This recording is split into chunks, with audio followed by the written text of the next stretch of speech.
Bismillahirrahmanirrahim. Assalamu alaikum viewers. Our next topic is test of divisibility, part 3rd, and we have to test of divisibility by 11, and the formula for 11 divisibility by 11 is sum of odd places minus sum of even places. ये हमारे पास formula है। अब हम इस फार्मूले को समझने के लिए कि कोई नंबर 11 पे डिवाइड हो सकता है या नहीं हो सकता, इसके लिए हम एक एग्ज़ाम्पल करते हैं। हमारे पास एक नंबर है 123। अब इसको हम इस फार्मूले में पुट करेंगे और चेक करेंगे कि आया हमारे पास आंसर क्या आता है। अगर अब ये देखें, इसमें प्लेस वैल्यू चार्ट के मुताबिक here is ones tens hundred, और इसी तरह इसकी प्लेस वैल्यू क्या है, इवन और ऑड प्लेस वैल्यू क्या है, 1 2 3। अब यहाँ पे देखें तो इसका इवन प्लेसेस कौन से हैं, ऑड प्लेसेस। इवन प्लेसेस वो होते हैं जो 2 के टेबल में आते हैं, जैसे 2 यहाँ पे इवन नंबर है तो ये जो 2 है ये इवन प्लेस है, 1 और 3 इसके ऑड प्लेसेस है। Put these place values in given formula, then since. अब सम का मतलब है प्लस करना। किसको प्लस करेंगे, ऑड प्लेसेस को। ऑड प्लेसेस कौन सी हैं, 1 और 3 हैं। 1 और 3 का मतलब है 3 में 1 प्लस करें, 3 + 1 फिर माइनस। अब ऑड प्लेसेस आ गया sum of even places. Even places में सिर्फ 2 ही है हमारे पास, ओनली 2 ही लिख देंगे। इससे आगे भी कोई नंबर होता, कोई डिजिट होता तो वो भी हम लिख देते। लाइक अगर यहाँ पे होता 1, एक और मान अगर होता तो ये हो जाता, या ये इसका प्लेस 4 हो जाता। अब इसमें इवन प्लेसेस कौन से हैं, 2 और 1 इसके इवन प्लेसेस हो जाते, तो यहाँ पे हो जाता 2 - 1 ऐसे हो जाता, 2 - 1 ऐसे हो जाता। लेकिन यहाँ पे इवन प्लेस में सिर्फ 2 ही है, लिहाजा 1 हम नहीं लेते। अब ये मैं ऊपर से रब कर देती हूँ ताकि आप कंफ्यूज ना हो, ये मैंने आपको समझाने के लिए किया था। ये इसका देखिए 1 2 3, तो इसमें इवन प्लेसेस कौन सी हैं, इवन प्लेसेस हैं 3 और ऑड प्लेसेस है 3 और 1, और इवन प्लेस सिर्फ 2 ही है। अब इसमें वैल्यूज़ पुट करेंगे। ये जो मैंने की है वैल्यूज़ पुट की, ये अबव फार्मूला जो हमारे पास 11 के लिए था, इस फार्मूले में ये वैल्यूज़ पुट की हैं। अब 3 में 1 प्लस करेंगे तो 4 हो जाएगा, 4 - 2 विच इज़ इक्वल टू 4 में से 2 गए 2। अब यहाँ पे 2 आ गया तो 1 2 आ गया है। अब ये देखिए ये जो 2 है यहाँ पे अगर 0 होता, यहाँ पे कैलकुलेशन के बाद अगर यहाँ पे 0 हो जाता या मल्टीपल ऑफ 11 हो जाता तो हम कहते हैं कि वो पूरा नंबर जो है 11 पे डिवाइड हो सकता है। मल्टीपल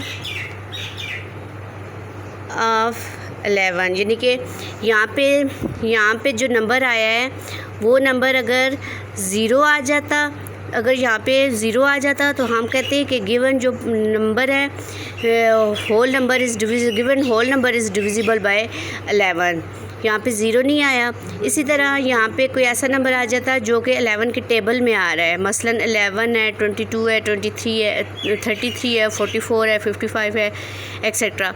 यहाँ पे कोई ऐसा नंबर आ जाता जो मल्टीपल ऑफ 11 होता या 11 के टेबल में आ रहा होता, तो हम कह सकते थे कि given number is divisible by 11।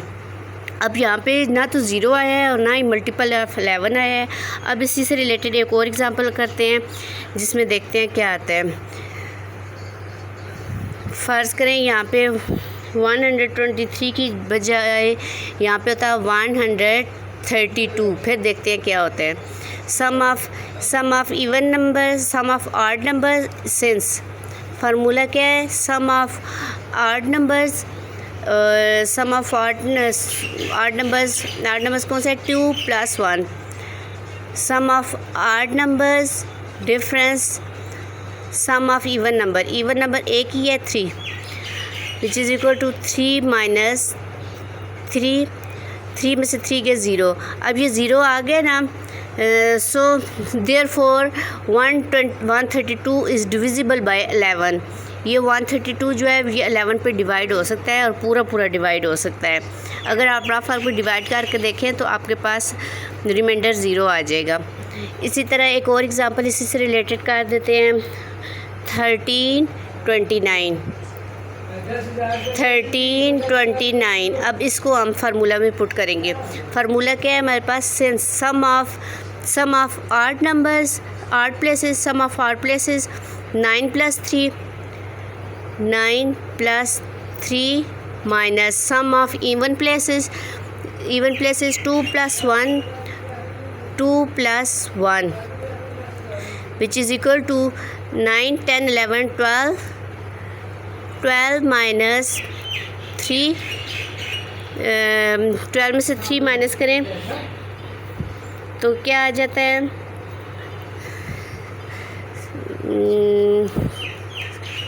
9 आ गया. अब ये देखिए ये 9 जो है ये 11 के टेबल में नहीं आ रहा ना, तो ये फिर हमारे पास क्या हो गया? Since here is not 0 or any multiple of 11, so 1329 is not divisible by 11.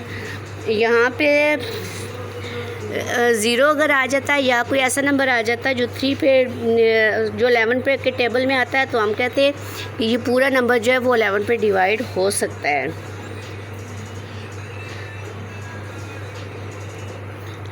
1329. अब इस उम्मीद है आपको 11 डिविजिबल बाय 11 की समझ आ गई होगी कि डिविजिबिलिटी बाय 11 कैसे फाइंड आउट करते हैं. अब उसके बाद है नेक्स्ट हमारे पास नंबर है 11 के बाद नंबर है हमारे पास 12. 12 के लिए बहुत आसान फार्मूला है कि जो नंबर 3 और 4 पे डिवाइड हो सकता है, जो नंबर 3 और 4 पे डिवाइड हो सकता है वो 12 पे भी डिवाइड हो सकता है.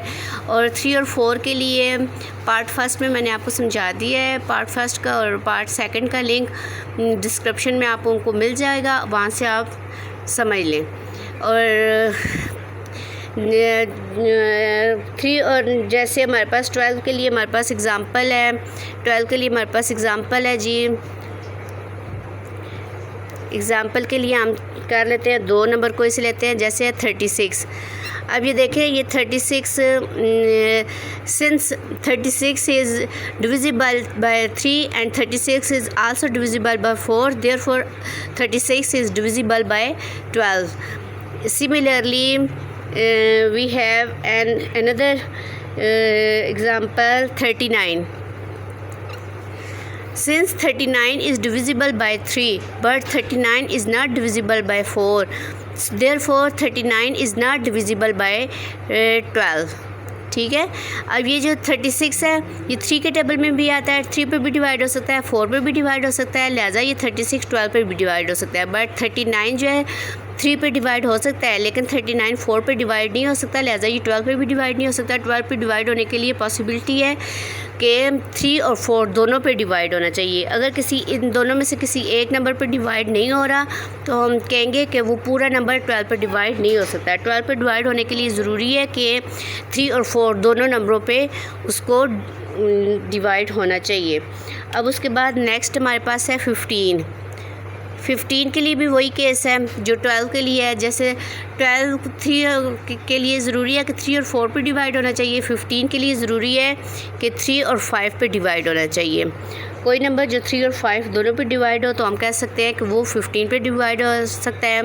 Like we have a number 45. 45 is divisible by 3 and also 45 is divisible by 5, therefore 45 is divisible by 15. तो कोई ऐसा नंबर जो 3 पे तो डिवाइड हो रहा हो लेकिन 5 पे डिवाइड ना हो रहा हो तो हम नहीं कह सकते कि वो 15 पे डिवाइड हो रहा है. 15 पे डिविजिबिलिटी के लिए ज़रूरी है कि वो 3 और 5 दोनों पे डिवाइड होना चाहिए. अब उसके बाद है 25। तो 25 के लिए वही फार्मूला है जो 4 के लिए फार्मूला है। 25 के लिए, 4 के लिए, 25 और 4 दोनों के लिए अगर किसी भी नंबर के आखिर में 00 आ जाए, लाइक 1 2 2 00, अब यहाँ पे 24 के लिए भी लास्ट 2 डिजिट्स देखे जाते हैं और 25 के लिए भी लास्ट 2 डिजिट्स देखे जाते हैं। अब ये देखें यहाँ पे लास्ट 2 डिजिट्स यूनिट प्लेस और टेंस प्लेस में 00 आ रहे हैं। जिस नंबर के आखिर में 00 आ जाए, 20 आ जाए, तो वो 4 पे भी डिवाइड हो सकता है, 25 पे भी डिवाइड हो सकता है।